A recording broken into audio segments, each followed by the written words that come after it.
बाळा, पैशापेक्षा माणुसकी मोठी असते. माणुसकी, भाकरीचा अर्धा तुकडा. एका छोट्या गावात रामू नावाचा गरीब मुलगा राहत होता. त्याची आई मजुरी करून घर चालवत असे. घरात खूप गरिबी होती. पण आई नेहमी रामूला सांगायची, बाळा, पैशापेक्षा माणुसकी मोठी असते. एके दिवशी रामू शाळेतून घरी जात होता. त्याच्या डब्यात फक्त एकच भाकरी उरली होती. तो खूप भुकेला होता. तेवढ्याच रस्त्याच्या कडेला एक म्हातारा आजोबा बसलेले दिसले. त्यांच्या चेहऱ्यावर थकवा आणि भूक स्पष्ट दिसत होती. आजोबांनी हळू आवाजात विचारलं, बाळा, काही खायला आहे का? 2 दिवस झाले काही खाल्लं नाही. रामू थोडा थांबला.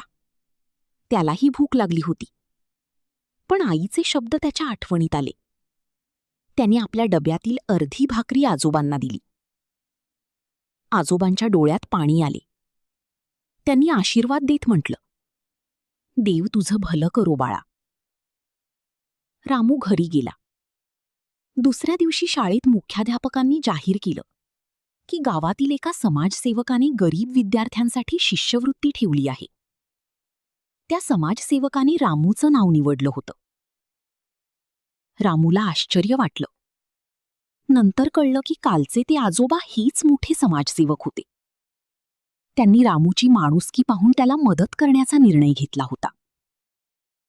त्या दिवसापासून रामूला समजलं, माणुसकीने केलेली मदत कधीच वाया जात नाही. गोष्टीतून बोध: माणुसकी हीच खरी संपत्ती आहे. दुसऱ्यांना मदत केली तर चांगुलपणा परत आपल्याकडे येतो.